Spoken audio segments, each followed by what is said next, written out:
Bisa NPWP, bisa NIK. Kalau teman-teman inputnya NPWP, dia akan secara default atau otomatis muncul nama, alamat, dan segala macam. Tapi kalau kliknya NIK, maka munculnya harus kita input NIK, nama, dan alamat. Saya coba try. Assalamualaikum warahmatullahi wabarakatuh. Selamat pagi, siang, dan malam rekan semua. Apa kabar? Semoga sehat selalu ya. Di sesi video kali ini saya akan bahas terkait pembuatan bukti potong A1 untuk karyawan baik yang resign ataupun karyawan yang sudah selesai sampai akhir tahun atau bukti potong Desember yang sering kita ketahui bersama lah, bukti potong Desember A1 tahunan. Juga kalau karyawan resign sama, dia juga dapat bukti potong A1 gitu. Nah, caranya cukup simpel. Saya akan langsung simulasikan di DJP online-nya, di fitur EbuPot-nya. Mari kita simak videonya bersama-sama. Nah, buat kalian yang baru berkunjung di channel ini, jangan lupa berlangganan gratis dengan cara klik tombol subscribe di bawah ini, lalu nyalakan loncengnya agar kalian mendapat notif pertama ketika channel ini update video terbaru, pastinya perihal perpajakan. Atas subscribe dan loncengnya diucapkan terima kasih. Ini adalah tampilan dari DJP Online. Saya anggap teman-teman semua sudah bisa cara login DJP Online-nya. Di atas ada menu dashboard ya, ada menu informasi, profil, bayar, lapor. Teman-teman bisa pilih rapor, lalu pilih pra pelaporan. Nanti ketika diklik pra pelaporan, maka akan muncul menu EbuPot 21, unifikasi dan 23. Teman-teman bisa langsung klik aja EbuPot PPH 21. Kali ini kita bahas cara manualnya ya, input manual di DJP online-nya atau di EbuPot PPH 21. Adapun cara impor juga bisa, nanti kita coba di video selanjutnya. Ada menu dashboard, bukti potong, SPT masa, dan pengaturan. Pastikan di menu pengaturan teman-teman udah setting ya penanda tangannya siapa. Kalau perekam silakan, kalau butuh dibuat, kalau enggak juga nggak masalah. Yang jelas penanda tangan ini wajib, karena ini adalah penanda tangan di bukti potongnya atau di SPT-nya. Oke, kita kembali ke menu bukti potong. Ini adalah menu utamanya, ada menu daftar, 21, 26, impor, dan download. Kalau teman-teman mau pakai impor ya silakan masuk ke menu impor. Kalau cara manual, teman-teman bisa lihat di menu bawah ini ada menu rekam. Klik aja, lalu ada opsi pilihan BUPOT bulanan atau final dan tidak final, lalu BUPOT tahunan A1. Ini teman-teman pilih ini ketika teman-teman mau membuat bukti potong A1 Desember ataupun bukti potong A1 karyawan yang resign. Klik aja, lalu muncul beberapa menu di bawah ya. Ini tahunan A1, bahasanya tahunan, walaupun dia resign tetap sama bahasanya tahunan. Bisa NPWP, bisa NIK. Kalau teman-teman inputnya NPWP, dia akan secara default atau otomatis muncul nama, alamat, dan segala macam. Tapi kalau kliknya NIK, maka munculnya harus kita input NIK, nama, dan alamat. Saya coba trial NIK ya, karena yang agak sulit itu NIK. Lalu masukin namanya, lalu masukin alamatnya. Alamat harus sesuai dengan NIK-nya, sesuai dengan KTP-nya. Setelah itu pilih PTKP. PTKP-nya semisal K2 atau K1 deh. Nama jabatannya mungkin staff. Kalau karyawan asing klik checklist atau ekspatriat, kalau enggak abaikan aja. Kalau teman-teman pilihnya karyawan asing, berarti harus pilih kode negara. Kalau lokal berarti enggak. Nah, ini silakan klik cek ya. Udah input NIK-nya, namanya, alamat, sudah semua diinput, baru klik cek. Tapi kalau NPWP tadi, teman-teman cukup klik NPWP. Input NPWP, dia otomatis terisi. Kita coba klik cek. Checklistnya jangan lupa laki-laki atau perempuan. Mohon sabar menunggu, informasi data ditemukan. Jadi alamat itu kan nggak perlu alamat lengkap. Teman-teman bisa cukup alamat kepalanya aja depan. Misal jalan apa gitu ya. Oke, udah ketemu, namanya udah sesuai. Kita lanjut ke kode objek pajak. Ini ada opsi 21101 dan 21102. Untuk 21101 ini adalah kode untuk pegawai tetap dan 21102 adalah kode untuk karyawan yang pensiun, penerima pensiun berkala. Nah, teman-teman checklist saja untuk 01 ya. Kita bicara tentang karyawan. Lalu tahun pajaknya pilih tahun pajak sekarang 2024 semisal.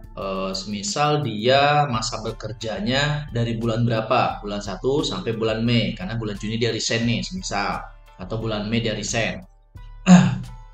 Kita klik ya sesuai masa dia kerja, masa bekerjanya.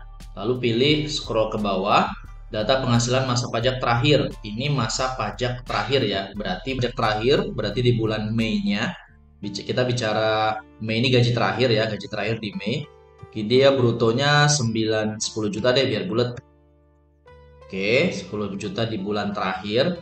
Data penghasilan setahun. Nah, ini gaji atau uang pensiun berkala. Teman-teman bisa masukin di sini angkanya berapa, tunjangan PPh berapa. Sekali lagi saya ingetin, untuk pembuatan ini teman-teman nggak bisa asal input aja. To better, teman-teman harus punya rekap Excel-nya ya, rekap PPh 21 setiap bulannya berapa. Jadi bulan Januari berapa, Februari berapa, itu detail.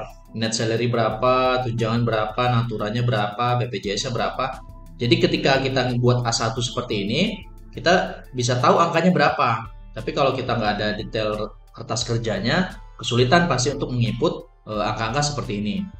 Nah, untuk rekap Excel, teman-teman bisa cek di video sebelumnya, itu sudah saya share, teman-teman untuk bisa menghitung PP21 karyawan, banyak karyawan dalam satu Excel atau satu sheet bisa untuk banyak karyawan setahun. Jadi teman-teman nggak usah repot lagi cari rumusnya segala macam, itu udah lengkap di sana. Silahkan cek video sebelumnya, itu ada. Nah, input aja nih gajinya berapa ya, gaji atau uang pensiun berkalanya. Ini yang setahun ya, berarti yang Januari sampai Mei. Tunjangan PPh berapa, tunjangan lemburnya berapa, dan segala macam ya, teman-teman bisa isi sesuai dengan keadaan si karyawan yang resign tadi. Perlu diingatkan kembali, ini kenapa dibuat data penghasilan masa pajak terakhir, karena kan TER ini itu akan menghitung menggunakan tarif pasal 17 di masa pajak terakhir. Makanya kita kudu harus nginput penghasilan masa pajak terakhirnya berapa. Karena kan masa pajak setahun akan dihitung dengan menggunakan tarif pasal 17. Makanya harus input masa pajak terakhirnya berapa agar dihitung ulang PPh-nya nanti berapa kurangnya atau lebihnya berapa. Tuh. Oke, langsung masuk ke pengurangan. Ini sesuaikan aja dengan rekap Excel teman-teman ya. Kertas kerjanya berapa, jabatannya udah, biaya jabatannya berapa, iurannya, zakat sumbangan kalau ada, sehingga dapatlah jumlah pengurang. Nah, penghitung BP21-nya ini otomatis. Jumlah penghasilan neto sekian. Nanti penghasilan neto masa pajak sebelumnya berapa, dihitung ini untuk penghasilan neto masa pajak sebelumnya. Berarti sama kayak tadi yang Mei ya. Ini kan penghasilan bruto. Ya, penghasilan bruto yang Mei 10 juta. Nah, penghasilan netonya berapa di bulan Mei? Misal dia PPh dipotong, berarti kan nggak nyampe 10 juta tuh. Nah, teman-teman input di sini angkanya berapa. Sehingga di sini yang angka 15 jumlah penghasilan neto untuk perhitungan PP21 disetahunkan. Setahun atau disetahunkan nanti otomatis angkanya muncul berapa. Gitu ya. Oke, lanjut PTKP-nya. PTKP berapa sehingga nanti muncul di sini angkanya berapa sesuai tarif pasal 17. Kalau T0 ya 54 juta dan seterusnya ditambah 4.500.000. Saya rasa teman-teman tahu lah tarif pasal 17 ya. Nah, ini udah otomatis semua nih keisi ya. Semuanya udah otomatis. Walaupun yang putih gini berarti bisa input manual. Nah, ini PPh pasal 21 yang telah dipotong masa pajak sebelumnya. Nah, ini bisa ambil data. Teman-teman bisa ambil data selama teman-teman input dari Januari sampai April. Itu bisa diambil di sini. Nanti otomatis keisi. Tapi kalau nggak ada, ya dia nggak ada gitu. Kosong. Harusnya ada ya, karena ini udah otomatis kesinkron. Jadi otomatis keisi di sini. Ini sama. PP21 DTP atau ditanggung pemerintah. Jadi nanti PPh-nya berapa, terutangnya berapa ya. Jadi yang sudah dipotong berapa, nanti sisanya berapa gitu yang harus dibayar terutang di sini. Gitu ya teman-teman ya. Lalu masuk ke angka 22. PP21, 26 yang telah dipotong dan dilunasi pada selain masa pajak terakhir. Kalau ada masa pajak terakhir ya, berarti ini selain bulan Mei. Jadi Januari sampai April nanti akan keisi di sini. Otomatis harusnya. Teman-teman tinggal klik aja ambil data. Ya, ini udah otomatis ya teman-teman ya. Oke, next. PP21 DTP sama. Klik aja ambil data jika ada. Kalau nggak ada dia kosong. Lalu akan muncul di angka 23, 21 kurang bayar atau lebih bayar masa pajak terakhir. Di bulan Mei ini KB-nya berapa sih atau LB-nya berapa? Biasanya LB, itu pasti saya yakin biasanya LB. Karena namanya PPh 21 yang dihitung ini ketika disetahunkan, dia nggak menggunakan tarif pasal 17 kan harusnya kali 12. Ketika dia resignnya di Mei, itu otomatis nggak dikali 12, makanya PP21 nya biasanya lebih bayar kalau karyawannya resign. Itu ya. Yang dipotong berapa, yang DTP berapa, sehingga muncullah di sini ya, kurang bayar atau lebih bayarnya berapa. Terakhir tinggal input pengurusnya. Lalu penandatangan siapa? Klik, lalu klik ininya. Dengan ini saya menyatakan bahwa bukti pemotongan 21 telah benar. Checklist saja, lalu klik simpan. Udah beres. Nanti akan terkrit bukti potongnya. Bukti potong A1. Udah, kalau udah selesai ini, teman-teman tinggal masuk ke SPT masa. Oke, masuk ke SPT masa baru posting. Ini berbarengan dengan karyawan lainnya ya. Jadi karyawan lainnya udah diinput juga, yang resign juga udah diinput. Nah, baru teman-teman posting masa Mei. Baru tinggal muncul KB-nya berapa. Nah, nanti LB-nya si karyawan resign tadi itu bisa di net off dengan nilai kurang bayar total seluruh karyawan. Semisal karyawannya ada 10, yang resign 1 orang.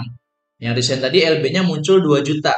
Sementara yang aktif 9 orang tadi muncul KB kurang bayarnya 3 juta. Nah, itu teman-teman bisa di net off aja. LB-nya 2 juta, KB 3 juta, berarti sisanya 1 juta. Nah, teman-teman tinggal rekam bukti penyetorannya 1 juta, ya. Tinggal selisihnya, lalu siapin SPT masa, lapor deh, selesai. Itu ya, itu singkatnya untuk pembuatan A1. Kalau teman-teman pakai metode impor, itu lebih cepat lagi. Karena dari Excel, tinggal impor, udah beres, jadi. Oke ya, mungkin sekian dari saya. Ada kata yang salah, saya mohon maaf. Mungkin video ini bermanfaat, silahkan bantu share ke teman-teman yang lain agar kita sama-sama mendapat kebaikan. Sekian dari saya, ada kata yang salah, saya mohon maaf. Akhir kata, Assalamualaikum warahmatullahi wabarakatuh.